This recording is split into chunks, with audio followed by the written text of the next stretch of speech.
Have you ever argued with someone and realized you could bring facts, logic, and proof, and they would still refuse to budge? That's because most arguments aren't battles of truth. They're battles of ego, and ego doesn't surrender to force. But Socrates understood something timeless. You don't defeat a belief by attacking it. You dissolve it by questioning it.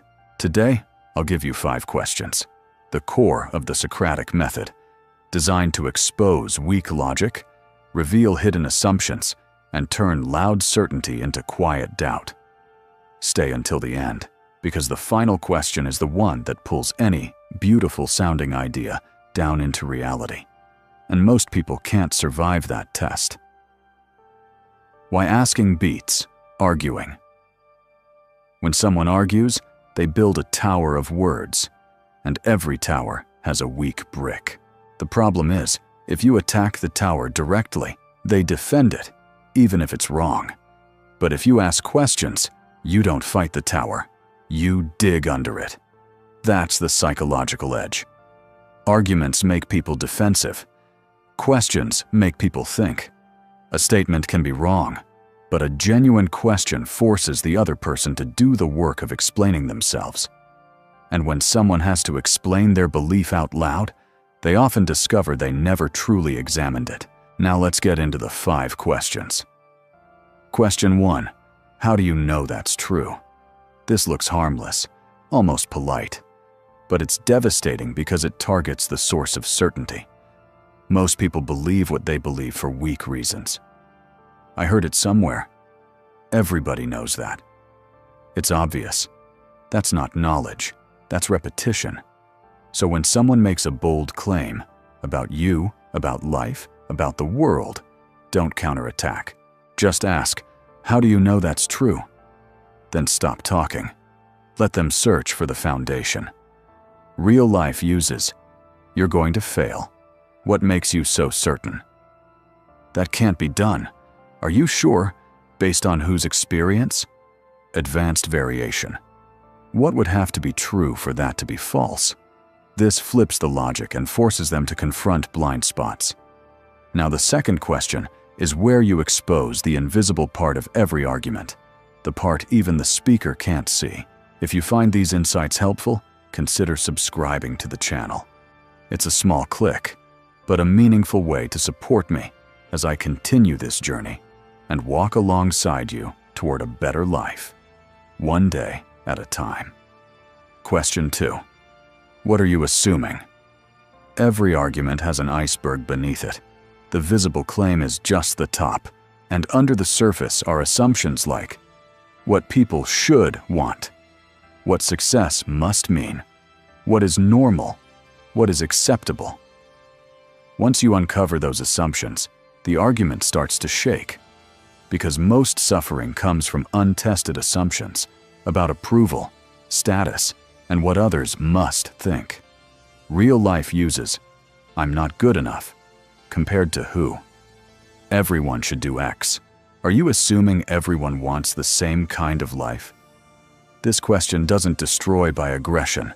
It destroys through awareness. Question 3. What evidence would change your mind? This is the line between a thinker and a believer. A rational person can say, if the facts change, I'll adjust. But if someone says, nothing could change my mind, then the conversation is already over, because logic no longer lives there. This question forces humility, and humility is the enemy of arrogance. Real life uses, that's a scam. What kind of evidence would make you reconsider? This is the only way. If new facts appeared, would you re-examine your view? If they say, no, you've learned something priceless, you're not debating truth, you're debating identity. The fourth question shifts the entire battlefield, from winning to understanding, and it instantly exposes shallow thinking. Question 4. What would someone who disagrees with you say? Most people can't accurately explain the opposing view. They can only mock it. And if you can't describe the other side fairly, you don't understand the issue. This question tests comprehension.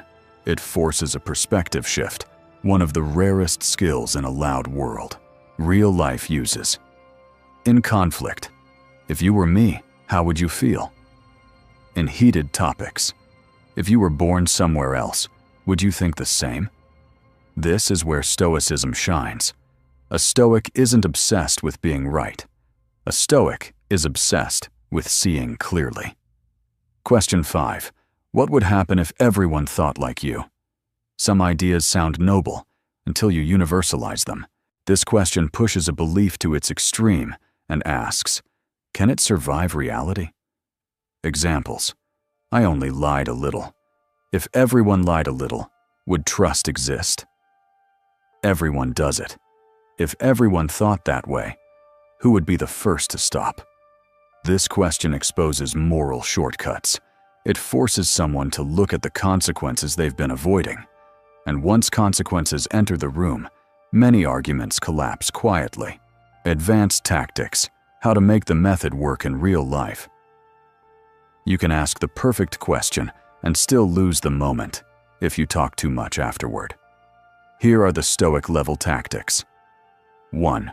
Strategic silence. Ask the question, then say nothing. Silence pressures the other person to confront their own thinking. 2. The clarification loop. When they answer vaguely, keep it simple. Can you explain that a bit more? Repeat until they realize they don't fully understand themselves. 3. The example trap. Can you give me a real example? Grand statements often fall apart when forced into real life. 4. Consistency check. You said A earlier, now you're saying B. How do those fit together? Contradictions are where weak arguments die. When not to use it. Stoic restraint. A true Stoic doesn't just know how to speak wisely, they know when not to. Don't use the Socratic method. When someone is in pain and needs empathy. When the power dynamic will punish curiosity. Certain bosses, certain settings. When a fast decision is needed and analysis will stall action. When questioning will feel like judgment in a close relationship. Wisdom is not just what you do, it's what you refuse to do. Using it in modern life, simple examples. Work. Instead of commanding, ask, what risks do you see if we did the opposite? Sales. Persuasion. Don't push. Ask a future-based question that creates clarity.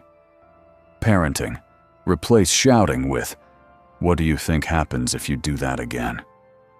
Love. Don't ask to win, ask to connect. What do you need to feel heard right now? One honest question can do what 1,000 clever words never will. The ethical code. Don't become a manipulator.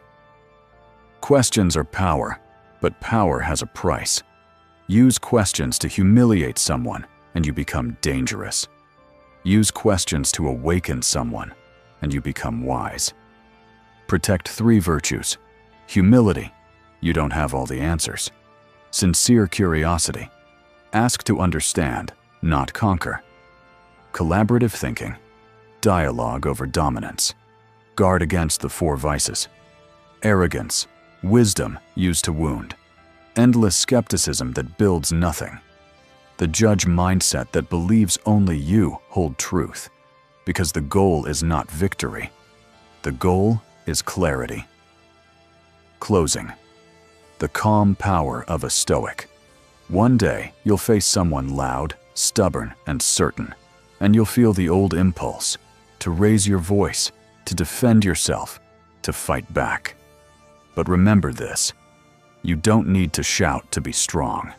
You only need to ask softly, and let truth do the work.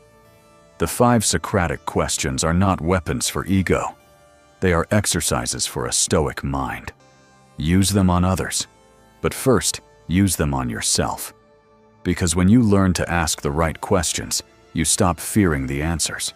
If this helped you, take this with you today. Ask to awaken, not to win. Now, if you want more calm tools like this, like the video and subscribe to Stoic tomorrow. And in the comments, write just 3 words. I choose awareness. Because the moment you choose awareness, you stop being controlled by noise.